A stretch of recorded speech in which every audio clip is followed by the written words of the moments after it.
Gerati Rojbash, welcome, good afternoon. It's indeed a great pleasure to be here. Jonas already told you that I joined the delegation of the New World Summit in October 2015 to Rojava. And in this setting, with these flags, with these images, it almost feels like being back in Rojava. Let me briefly introduce the guests for today, and then I will continue with a short introduction. We have Dilek Öcalan. She is Member of Parliament for the People's Democratic Party, and she will be the main speaker of today. And then we have two discussants. It's Jody Dean, a political theorist and professor of political sciences from the United States. And we have Saadet Karabulut, an activist and a member of parliament in the Netherlands for the Socialist Party. Jody Dean and Saadet Karabulut will be the discussants for today. I will give a more elaborate introduction later when we go to their speeches. But we would like to start with a short introduction on the Kurds, on Kurdistan, on the Kurdistan liberation movement, which somehow is the architect of that new paradigm of democratic confederalism, also referred to as stateless democracy.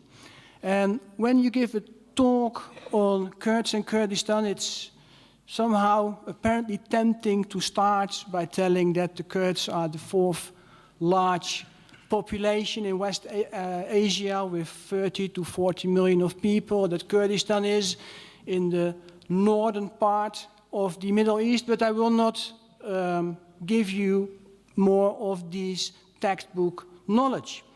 Today we want to discuss stateless democracy, and because we want to discuss stateless democracy, I want to tell you about Ekin Van, a female guerrilla killed and stripped of her clothes, after which security forces dragged her naked body on the ground and left it in the town center of Varto in Bakur. I want to tell you about Haji Lokman Birlik, a 24-year-old youngster who was active in cinema as an actor and as a producer. And he was killed by security forces who opened random fire at civilians. And they dragged his body behind an armored vehicle through the city of Şırnak on October 4, 2015. And there are many Ekin Vans. And there are many Haji Lokman Birliks. As we speak today, 28 wounded people are trapped in a basement in Cizre already for 8 days. They're trapped in a basement in Bakur, in southeast Turkey, in a basement. And of these 28 people, and I wrote today on the text, 6 already died.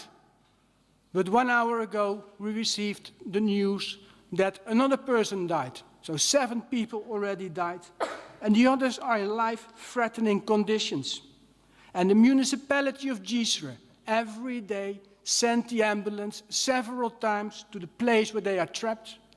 But the Turkish military forces, security forces, do not allow the ambulance to reach those wounded people, neither do they allow medical treatment. And as we speak, they are bleeding to death. Since the emergence of the modern state system in the Middle East, the Kurds have been exposed in a systematic manner to denial and degradation, to violence and death. And that's not related to having rights, it's related to not having the right to have rights. They do not have the right to claim the right on their language. They do not have the right to claim the right to self-administration. And they do not have the right to claim a right to a livable life. And it's in that context that the Kurds in Bakur, the Kurds in Rojava, that they claim self-administration. The solution process, a term which was used to refer to talks and negotiations between the PKK and the Turkish state, installed hope in the minds of many. Yet hope turned into a nightmare when blanket curfews were imposed on major Kurdish cities, accompanied by the deployment of shadowy special forces, the Lions of Allah, Asadullah teams, the Lions of Allah, a force about whom nobody knows who are exactly in, but according to information which sometimes trickles down bit by bit, part of the forces are recruited from ISIS militants. So the deployment of special forces, along with heavy shelling, sniper fire, preventing people from burying their deaths and getting to hospital, and a litany of other such rights infringements. That's in Bakur. In Syria, we see a war between sectarian forces, between those who try to stay in power or try to stay the state, Assad, and those sectarian forces trying to become the state, Islamic State or Daesh, al-Nusra. And they compete in atrocity. And as Jonas also said, it's a shame that in the negotiations, which are starting in Geneva, the sectarian forces are invited, and the sectarian forces are invited to discuss the future of Syria, while the PYD, the Syrian Democratic Forces, the Kurds, who stand for a plural secular democracy, are until now excluded. A shame. In Iraq we see the same, sectarian war. And Iran, well, we received the news about the end of an embargo, but there's also the non-news about the routine executions of political opposition, among them many Kurds. And if I have to make an assessment of the current situation, I would like to paraphrase Marx. Not only the history of capitalism, but the history of the modern nation state, and I cite, is written in the annals of mankind in letters of blood and fire. End of citation. And against this background, something interesting is occurring, something fascinating. And not only interesting and fascinating, but something which is interesting and fascinating occurs outside of us. It's about the them. But there is also something occurring which is about hope. And hope comes from inside. And it's hope because it's about democracy. It's about a rethinking of democracy, which is taking place in the context of the revolution in Rojava and also in the context of the struggle of the revolution in Bakur. And that's the struggle for a stateless democracy, the struggle for an active citizenship or democratic confederalism, or what name you would like to attach to that. The movement, which is somehow the architect of this new idea of active citizenship, of stateless democracy, is the PKK. And I will say a few words about the PKK before I will introduce our next speaker. And we think often about the PKK as a political party. And of course it is a political party, but over the years it has been developed into a complex of parties and institutions. We have the PKK, the Kurdistan Workers Party, but there's also the women, the female sister party. We have the Democratic Union Party, PYD, which comes from the tradition. We have parties in Iraqi Kurdistan and Iranian Kurdistan, which comes from these traditions. We have legal unions, a women movement, youth organizations, there are legal political parties, and they all share the same political horizon, the same political ID. They are independent from each other from an organizational perspective, but they move in the same direction. And that I refer to as PKK, but also as the Kurdistan Liberation Movement. That new paradigm is developed by Abdullah Öcalan. His name is already mentioned several times, the imprisoned leader of the PKK. Maybe it's good to listen to what Öcalan has to say about that new paradigm and also the background from where it comes.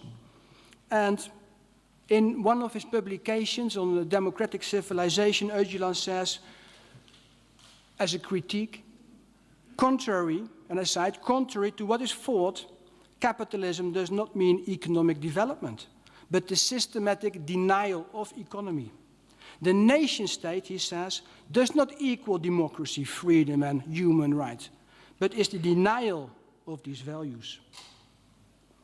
And what we see with the nation state in the European, in the Middle Eastern context, is something like a centralized assimilation machine.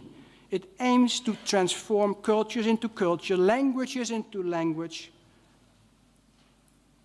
and it borders, or it surveys borders and its people.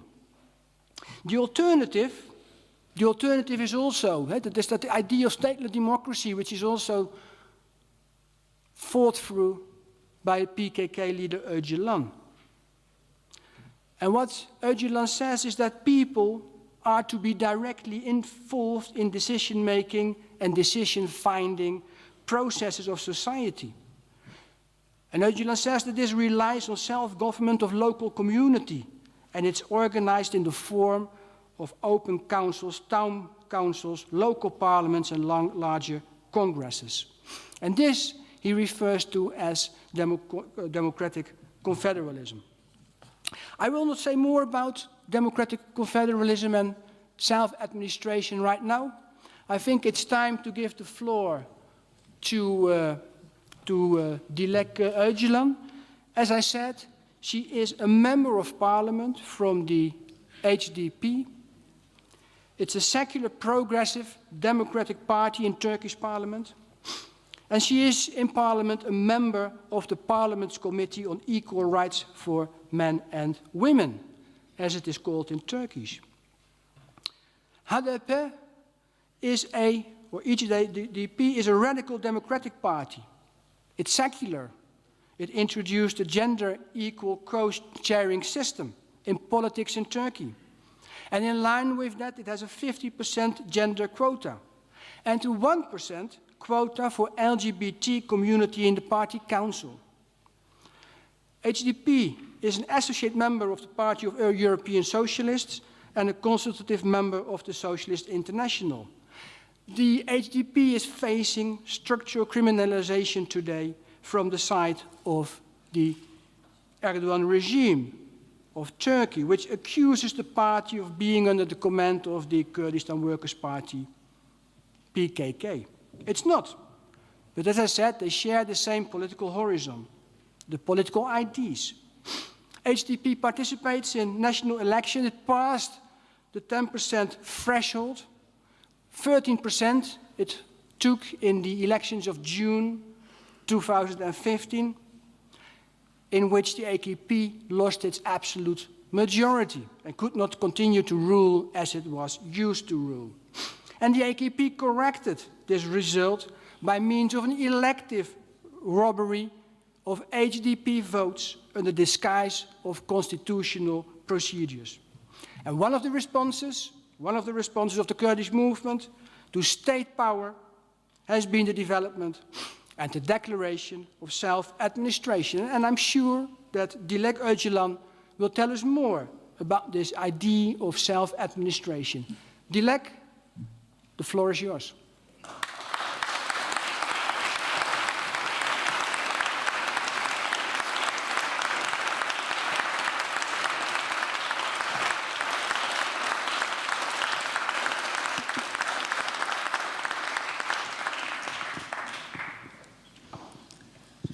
Ez dixwazim serî da zimanê xwe zikmakî ve hemiya silav bikim.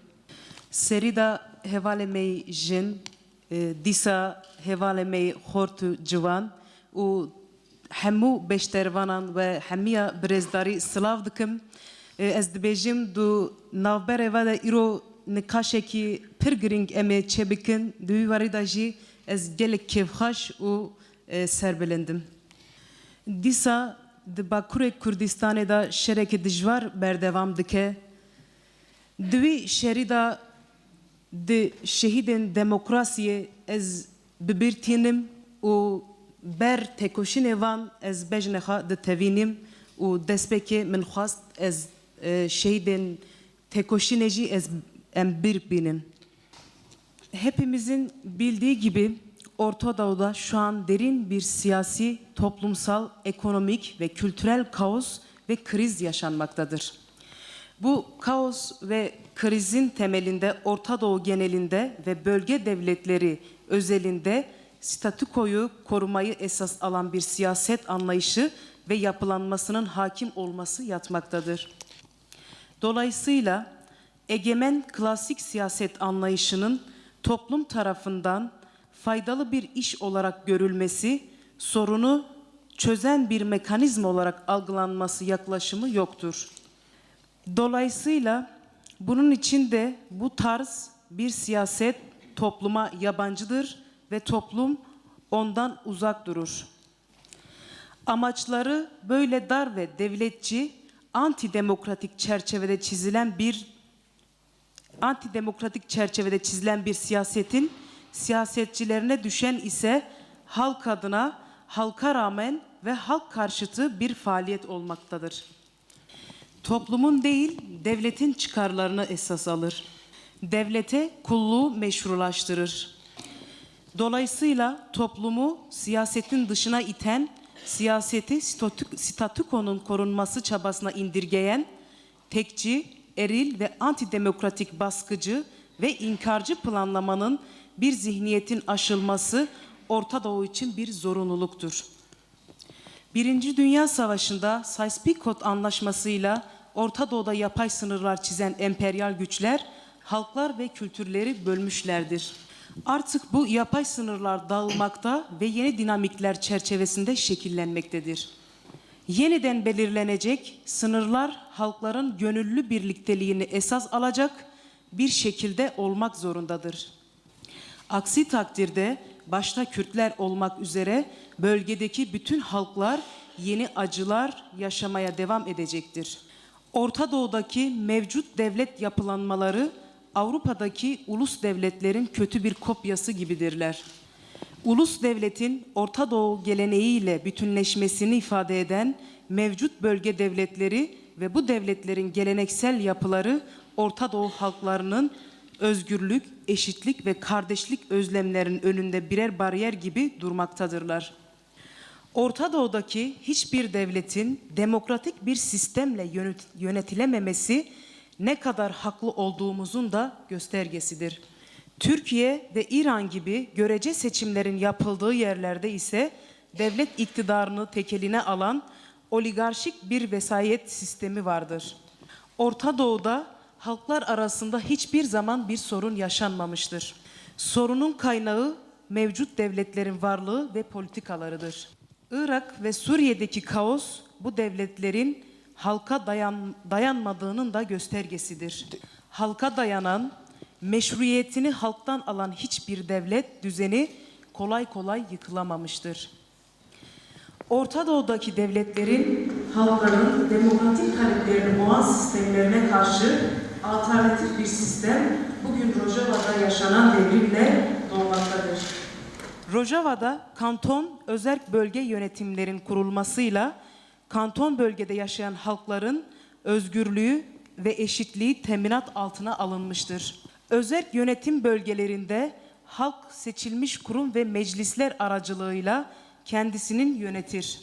Rojava Anayasası'nın giriş bölümü bile bir halklar ve özgürlükler manifestosu niteliğindedir.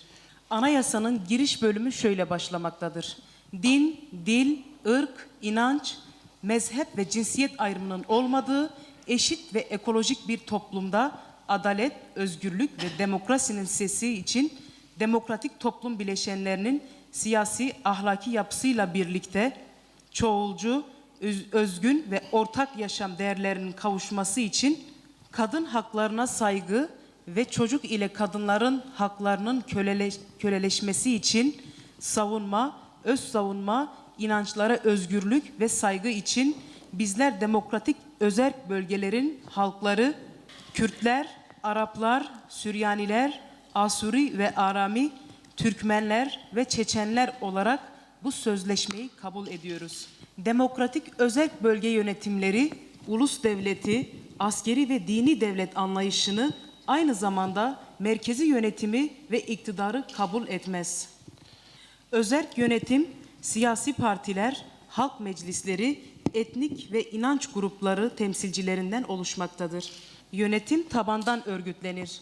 Buna göre köy, belde, ilçe, mahalle ve kentlerde halk meclisleri ve komünleri oluşturulur. Köy temsilcilerinden belde, belde temsilcilerinden ilçeler, ilçe mahalle temsilcilerinden ise kent meclisleri oluşur.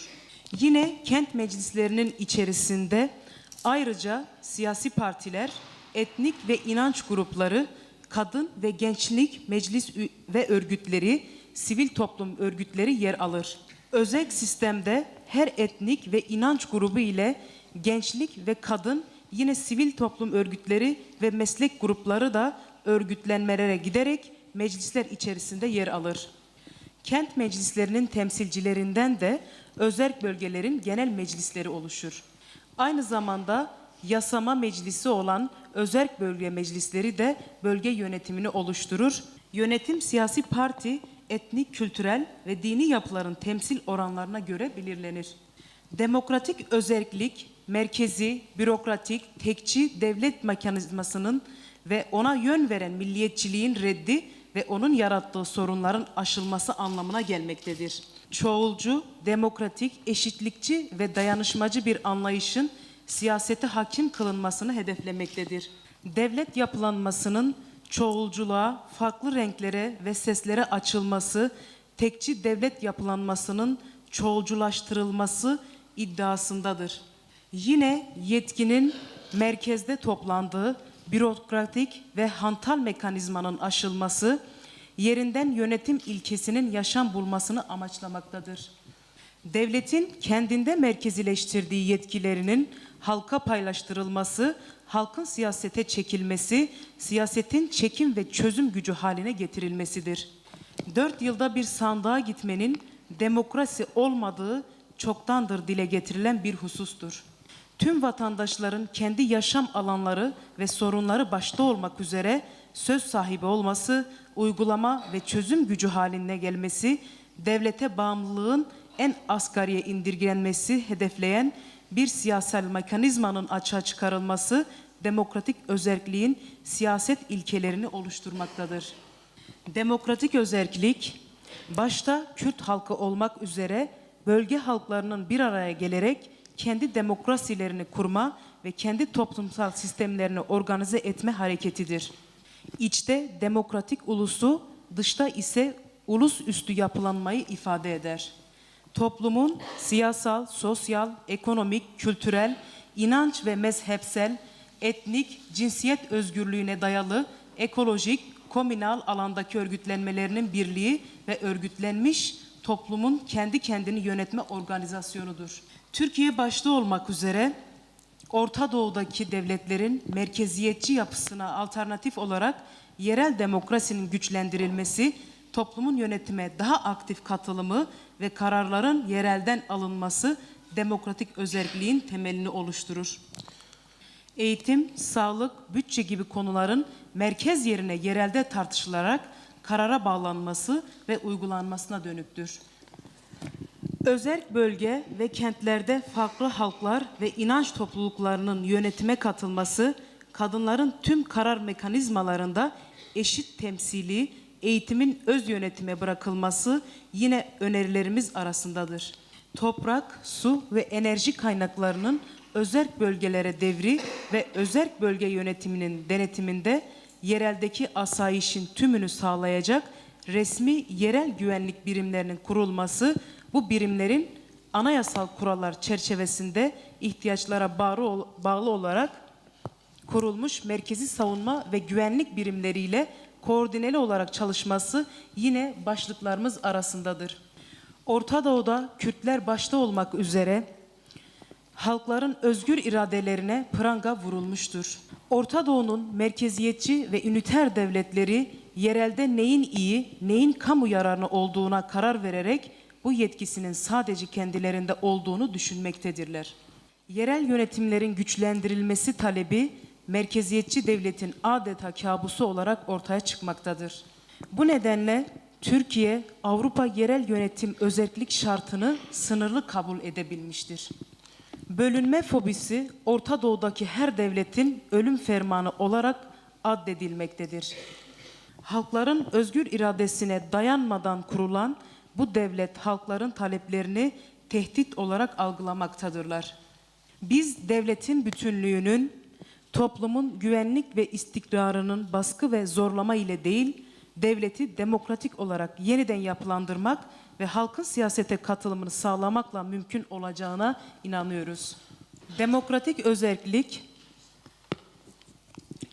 başta Kürt halkı olmak üzere toplumun yeni bir örgütlenme temelinde siyasetle buluşması anlamına gelmektedir. Demokratik özerklik bir model olarak Türkiye ve Orta Doğu gerçeğinde siyasetin hak ettiği yeri alması, hak ettiği değeri kazanması anlamına gelmektedir. Bu nedenle demokratik özerkliğin siyasetini ana esaslarıyla tartışmak, demokratik özerklik altında gerçekleşecek siyasetin içeriği kadar biçimi ve işleyişini açığa çıkarmak da son derece önemlidir. Orta Doğu yeniden şekillenirken başta Kürtler olmak üzere halkların özgürlük özlemleri artık hiçbir gerekçeyle engellenemez. Orta Doğu'nun uygarlık değerleri yeniden reforme edilme sürecine girmiştir. Halklar ve kültürler mozaiği olan Orta Doğu, kendisine biçilen rolleri bir tarafa bırakarak artık kendi coğrafyasının baş aktörü olarak uygarlık ailesinin hak ettiği yeri alacaktır. Şimdi temel hatlarıyla demokratik özerklik, yerel yönetimler ve Rojava modeli üzerine kısa bir giriş ve kısa bir bilgilendirme yaptık. Benden sonraki arkadaşlarımın değerlendirmeleriyle birlikte tartışmalarımıza devam edebiliriz.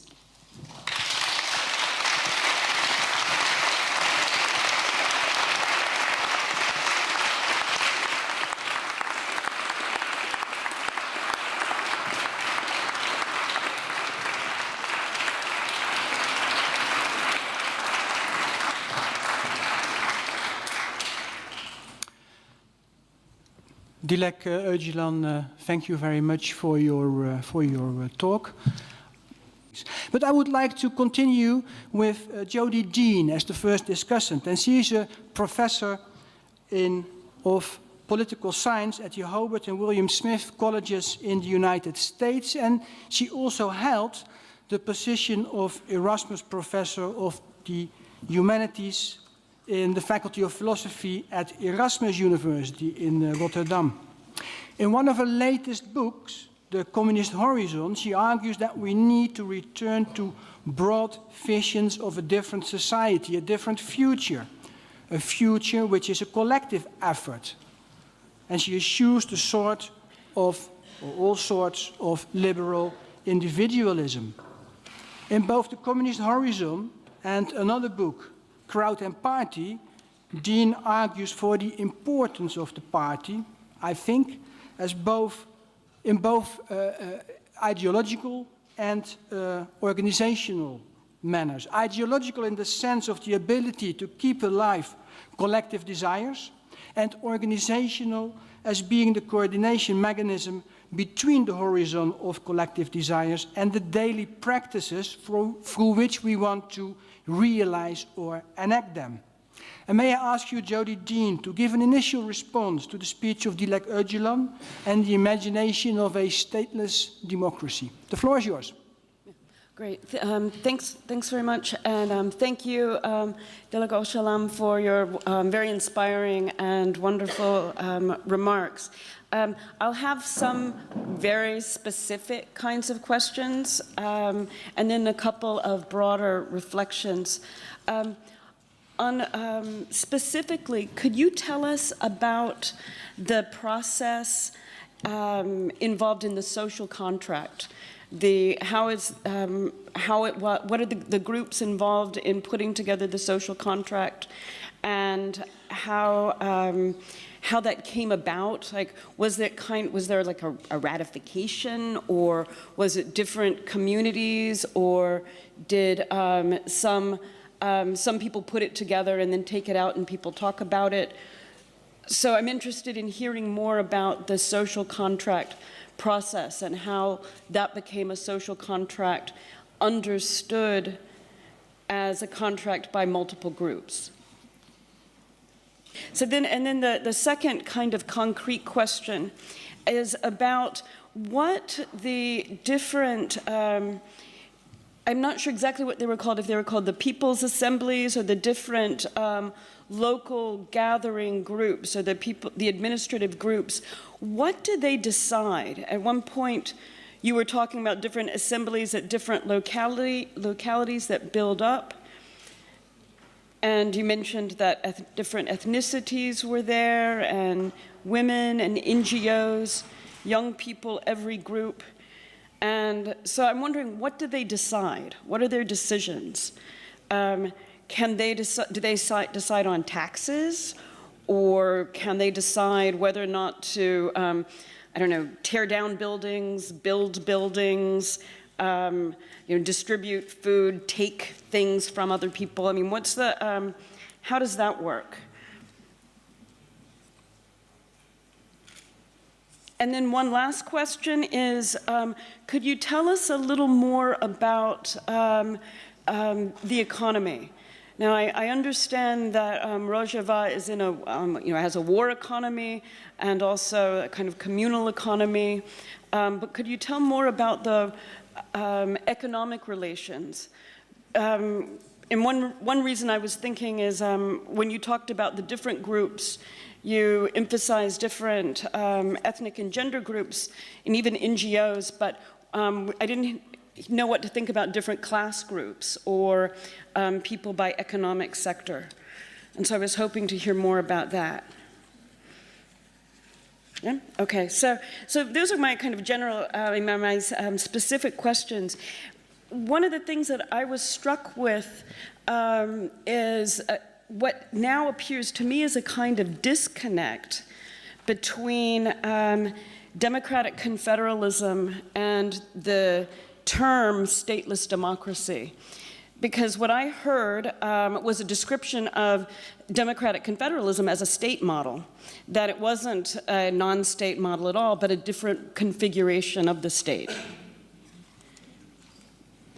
And so I think that, and so then I start to wonder, okay, are these really the same thing? Is this the same project from different aspects?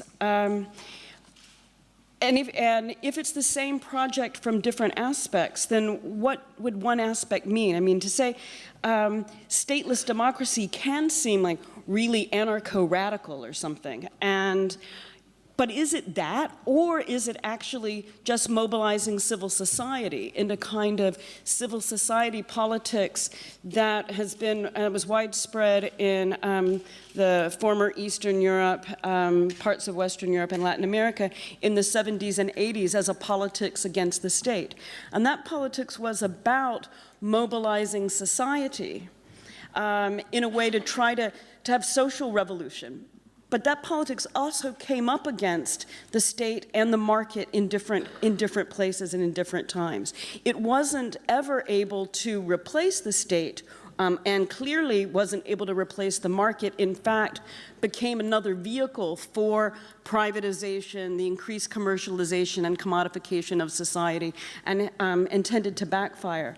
So one of the things that I'm puzzled with and hope, to learn an answer to or figure out over the next few days is how to think about this claim regarding stateless democracy and what exactly does it mean and what are the ways that it comes up against the state. I mean, point out a couple of other places where I think that there are contradictions in this that can be really fruitful, right? I mean, on the one hand, it seemed to me that the claim like, okay, we, the Kurds, we're not arguing for an independent state. We just want kind of autonomous self-governance. On the one hand, it seems like a smaller claim, like I'm not challenging you, Turkey. On the other hand, it's huger, right? It's like we're challenging the entire structure of the Middle East and Europe, right? So it's much more radical. So it has a dimension of being either very kind of calm, we're pulling back, it's not a huge radical claim, or even more radical insofar as it wants to change the entire nation state structure. And I don't mean that, I mean that just descriptively. I don't have on that point, I'm not trying to make an ideological point one way or the other. I think it's really interesting how the same politics can push in one or the other direction. Something I think may be more problematic. Am I too fast? Is okay? So is, oh, slower? Sorry. Yeah. Oh, now I feel like slow. As I'm curious about and would like to learn more about the relation between the claims for different religious groups and ethnic groups can be respected and part of the process, and we've got this pluralist ideal, plus feminism or gender equality, or how do you pronounce the name? Jainism?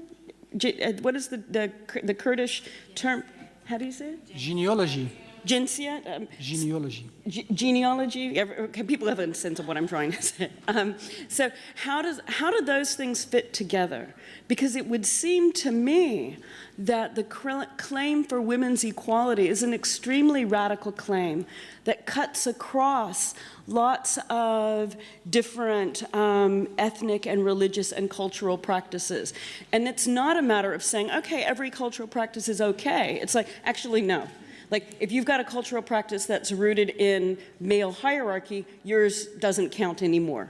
And so how do you all grapple with that that dimension? Does it say, okay, yes, the women's equality, that's the first platform? And then if that's the case, it seems that it's not that the actual ideology is one that says not everything goes, it's not pluralist, it's one that's committed to substantive values of women's equality as the basis of society. And so there's an ideological centralism that's a necessary container for the other parts of the ideology or of the belief systems. One last question, and I don't know if this one is general or specific, and it's about localities and local determination, local autonomy, and what exactly that means and can mean. I mean, on the one hand, localities can be materially really different, right? Some can be terribly poor and some can be really wealthy. So, shouldn't there be a redistribution of wealth between localities, and so that it's not that the case that the fact that some have been utterly devastated by colonial or imperial power, that they remain in that awful position. And what if localities want to preserve a kind of identity from other people? I mean, that strikes me as part of the position or part of the description that I heard of democratic confederalism, that I don't want to travel, or I fear its use in Europe and the United States, because that's an argument for, okay, no refugees here. We're going to be local, self-determining, and we determine that our lives have to be separate from yours. So there are things that I think are really interesting in the context, and I worry about I worry about the extension or the idea of this democratic confederalism as a model. And so I guess I would close and to say, okay, model in what way, and model for whom? And I think the model in what way that is wonderful is finding a set of ideas, which they've done, that can be both seemingly normal or seemingly reasonable and also really radical at the same time. That's, I think, a really, smart and inspiring aspect of the revolution to model. But other specific aspects, I think, might have, may not work in every context. Thank you, Jody.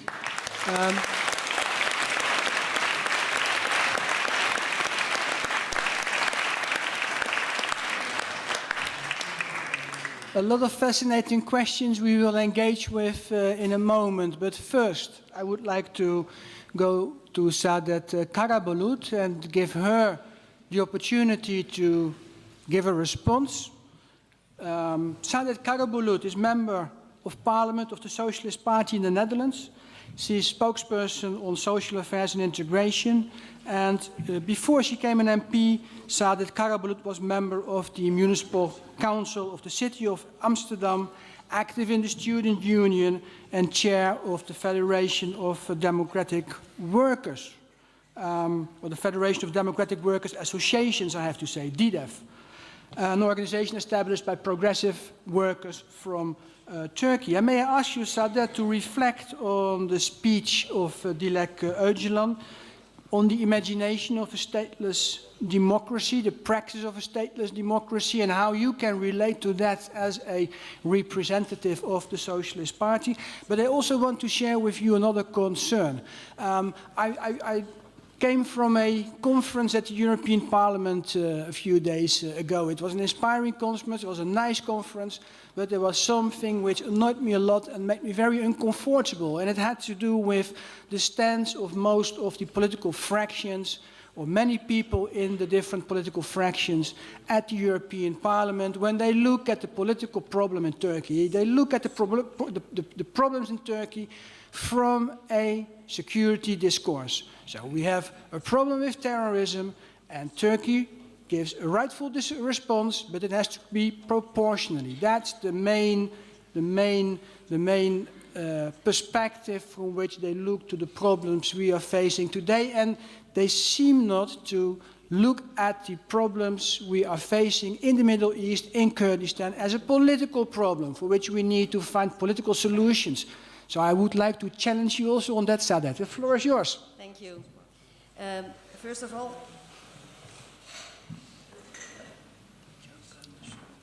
it's very crowded, and I think that's a good thing. First of all, I want to thank you, Jonas Staal, and the others for this organization. Of course, Dilek Öcalan for her inspiring speech, and all of the people that are here. I think this also shows that many people like me, socialist or non-socialist, they are searching for a new, better world. And I think that we all know why we are searching for it.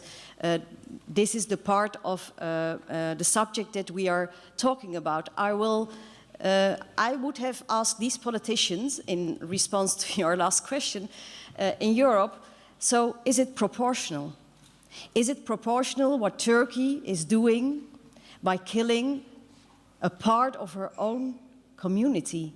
Because the Kurdish people are a part of Turkey. I will return to that subject later.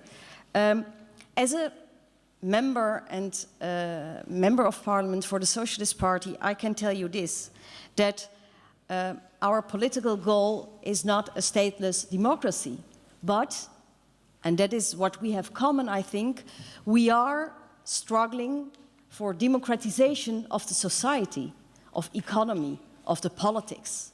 I think this is a big issue, not only in the Middle East, but also in Europe. And before I get to some questions for Dilek about their model of democratic federalism and how it is working now in the Middle East, I first want to point to the actual political situation. Because I've been there in Turkey. I'm Dutch, but I have Turkish Kurdish roots. My parents, they are from Dersim, the Kurdish part of Turkey. So I follow also, not only as socialist, but also as a person, I'm very interested in the developments in Turkey. And I've been in Turkey several times, and also last year in Cizre, in Nusaybin, and in Diyarbakir, where now people are still slaughtered. And I was shocked, really shocked, because I didn't get it. Before I was there, I didn't get it. I didn't get that a state can act as if there are no rights, no rules, no human rights. It is not in my system. So somewhere you don't believe it, or you don't let it in. But I've seen it there. I have seen that women are being humiliated, that children are being killed, and that the state is using a power and killing people without a cause. And I think that's also the main struggle of the Kurdish people, and also part of other people that are living in the Middle East. And Dilek talked about it, that they can be who they are, that they can live, that they can speak their language, that they have equal rights. And I'm very inspired by the struggle in Rojava. 1.5 years ago, the Kurds were heroes, and they still are. But they were recognized by the whole international community. Everybody knew and still know that the Kurds are the only struggling power and people in Syria and in Iraq against the IS fascist. And how sad is it that now, 1.5 years later, Turkey, who is killing a part of her own people, gets 3 billion euros as aid, and they let them, my government, but also other European governments, let them rule Turkey as they want. That Saudi Arabia, who is the father, the geestelijk, spiritual father of the IS and the Wahhabism, can join the peace conference in Vienna, and Turkey also, but the only struggling power is not there. That is unacceptable. And for us, for me, that's the evidence.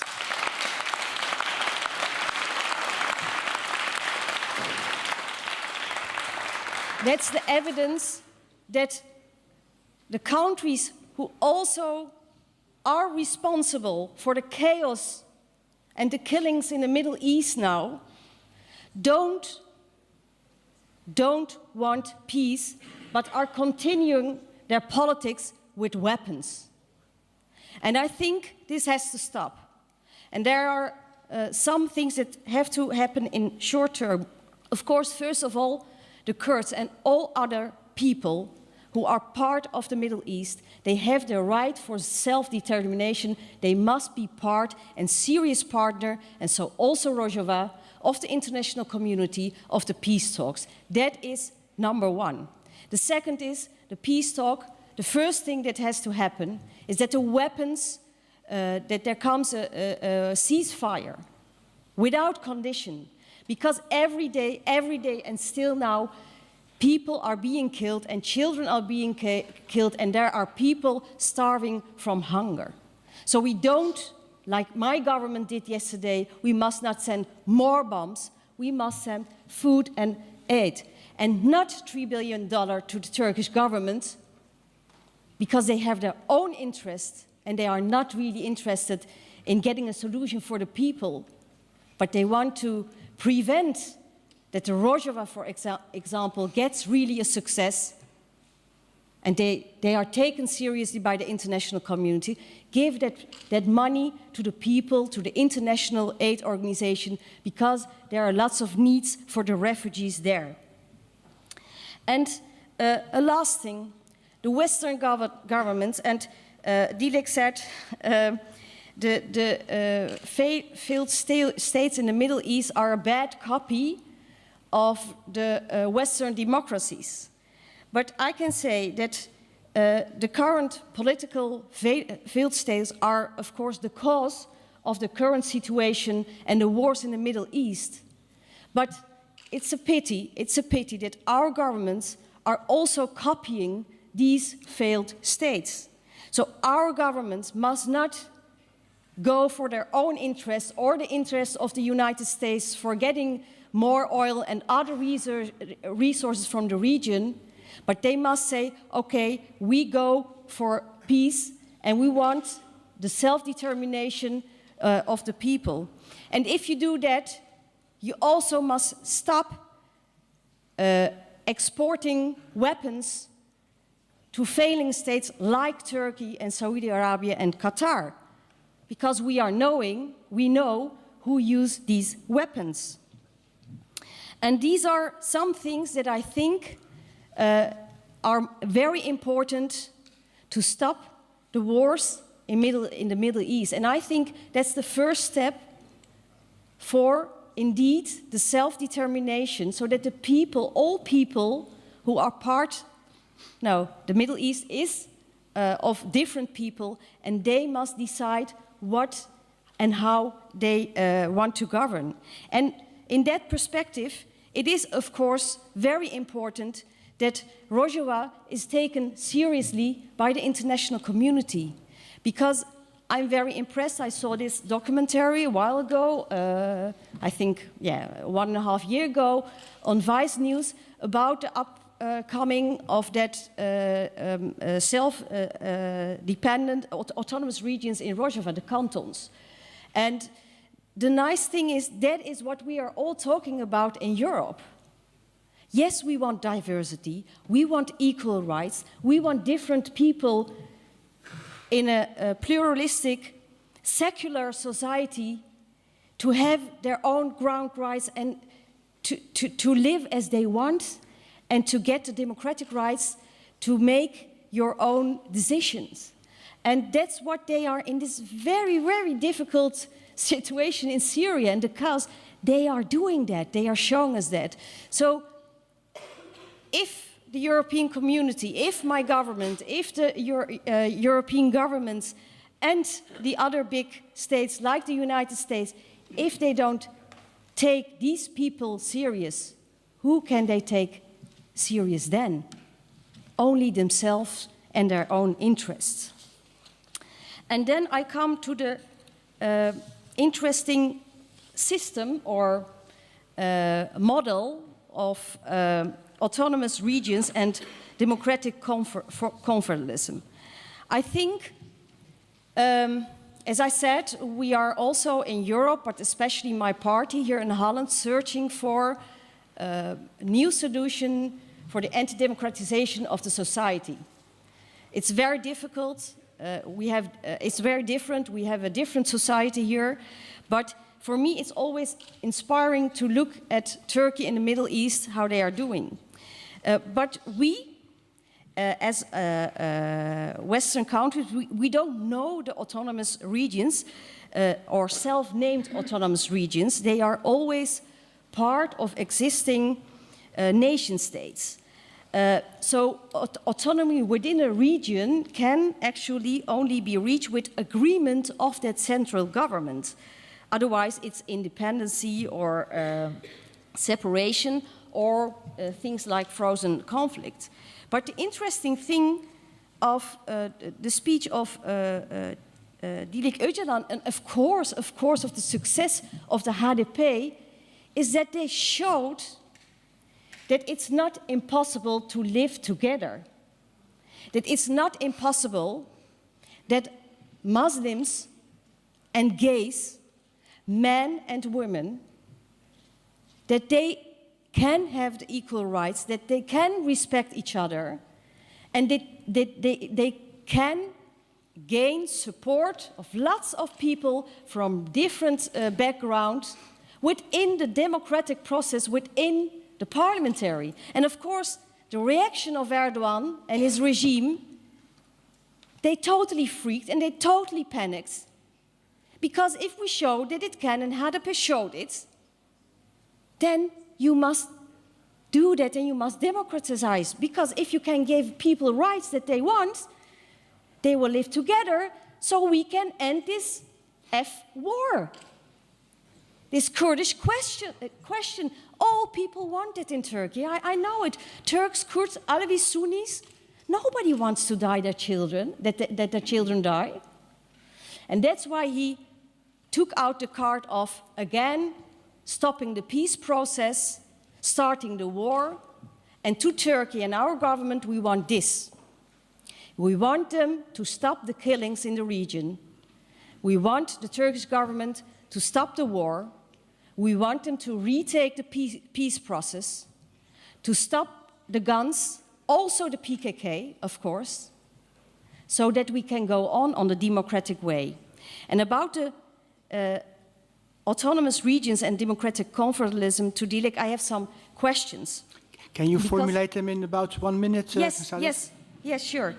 Is that model actually, because you know the subject is stateless democracy, but yeah, Turkey is a state, and you want to function in that state. The HDP is a democratic party. Is it possible within the state? Or I also heard something like something above the state. What do I have to imagine with that, or what do you mean with it? And if the answer is yes, what is necessary to indeed give the people the power to, and that's how I understood you, to decide about the daily practice of their life. And how to organize then the rest of Turkey. And of course,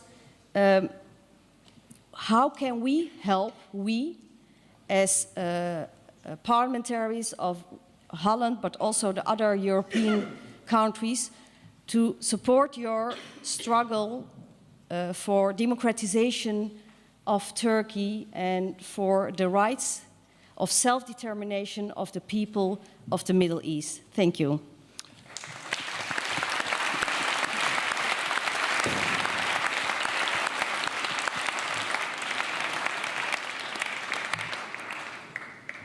Thank you very much, Saadet Karabulut. And I would like to give the floor again to Dilek Öcalan, and she received a lot of questions.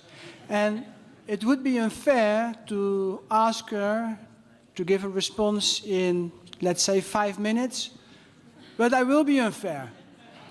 So I would like to ask you to try to respond in brief in about 5 minutes so that we have a bit of time for questions from the audience.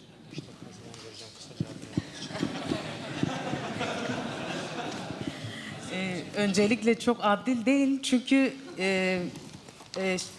Yodi'nin belirttiği birçok konu açıkçası çok açılması gereken ve çok çok geniş konular.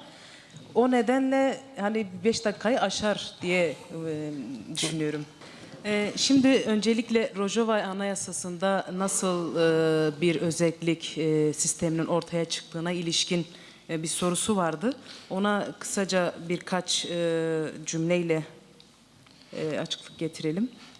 Elbette ki bugün Rojava'da yıllarca süren Baas rejimi ve faşizmi ve son birkaç yıldır da süren IŞİD saldırıları ile sistemin kurulması engellenmek istenilmiştir aslında. Ancak Rojava tüm bunlara karşı kendini yönetme adına yoğun bir mücadele içerisine girmiş, tüm işgalci saldırılara karşı YPG-YPJ öncülüğünde savunmasını geliştirirken aynı zamanda da toplumsal inşanın gerçekleştirilebilmesi için de büyük bir kararlılıkla çalışmalarına devam etmektedir. Yani öz yönetimi açacak olursak, öz yönetim yaşamın tamamını ilgilendirdiği için, yani yaşamın bütün alanlarına dokunduğu için şu an Rojava'da uygulanan sistem idarenin nasıl ayrıldığına bakacak olursak, yasama, yürütme, yargı arasında demokratik ilkeler esastır ve politikalarda eş başkanlık sistemi ile yönetime kadın katılımı aktif olarak sağlanmaktadır. Yürütme alanında kurulan bakanlıklarla topluma daha iyi hizmet etme, toplumun tamamına daha iyi inebilmek için de bir hizmet amaçlanmaktadır. Sizlerin de bildiği gibi Rojava 3 kantondan oluşuyor. Cizire, Afrin, Kobani kantonudur. Öncelikle bu kantonlarda toplumsal yaşam nasıl oluşuyor? Buna değinmeden önce bazı maddelere kısaca sizlere değinmek isterim. Suriye demokratik, özgür, bağımsız ve irade sahibi bir devlettir. Demokratik, parlamenter bir sistemle yönetilir. Demokratik özerk yönetim 3 kantondur. Cizir, Kobani, Afrin bunlardan oluşur ve Suriye'nin topraklarının bir parçasıdır. Kamışlı Demokratik Özerklik Yönetiminin Cizre kantonunun merkezidir. Bu kanton Kürt, Süryani, Ermeni, Çeçen, Müslüman, Hristiyan ve Ezidilerin ortak yönetimidir.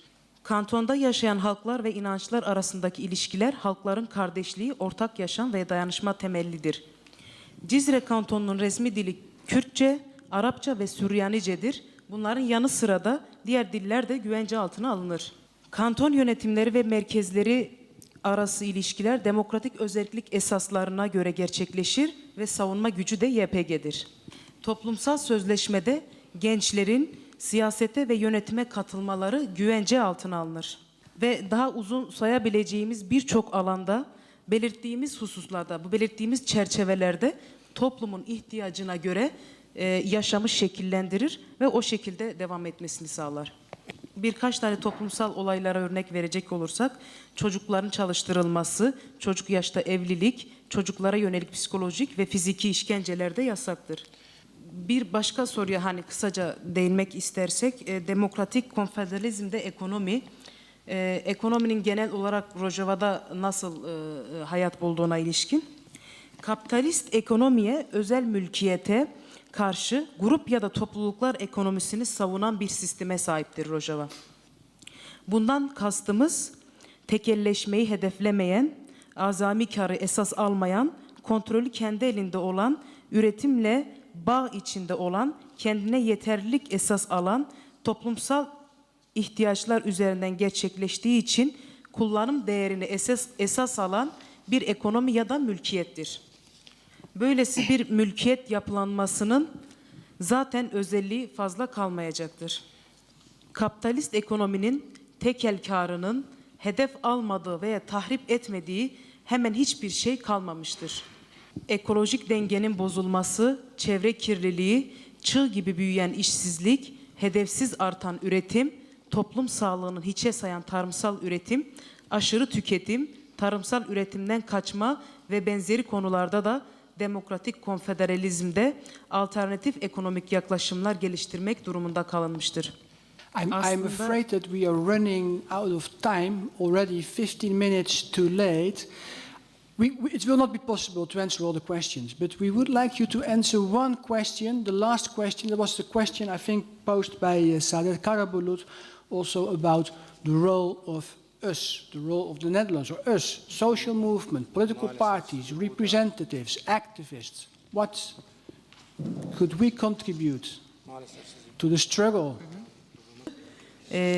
Kadın eşitliği konusunda onu aslında kısaca da olsa belirtmek isterim. Çünkü toplumun yarısını kadınlar oluşturuyor ve belirttiği gibi de şu an toplumun yok saydığı da yine toplumun yarısıdır. O konuda da birkaç cümle kurmak isterim. Demokratik konfederalizm cinsiyet özgürlüğünü esas alan, kadının nesneleştirilmesine, köleleştirilmesine, bir obje gibi sunulmasına karşı kadın özgürlüğünü savunan bir sistemdir aynı zamanda. Devletçi uygarlık tarihsel süreç içerisinde de kendi hegemonyasını oluşturmak için ilk yöneldiği kesim yine kadınlar olmuştur. Köleleştiren kadınla birlikte doğa, insan, toplum, birey ilişkileri ahlaki ve politik doku bozulmuş, yerine iktidar ve güç odaklı yaşam felsefesi yerleşmiştir. Sayın Öcalan'ın da belirttiği gibi hazineler kaybedildiği yerde aranır demektedir. Kaybolan toplumsal hakikat olarak özgürlük ise kaybolduğu anda aramak gerekmektedir. Demokratik konfederalizm kadın eksenli bir sistem olduğundan bu yüzden de kadının özgürlüğü önemlidir diyoruz. Daha da geniş değerlendirmeler var ama biz diyoruz ki toplumun yarısını kadınlar oluşturuyorsa toplumda söz sahibi olması gereken de öncelikli kadınlar olması gerekiyor.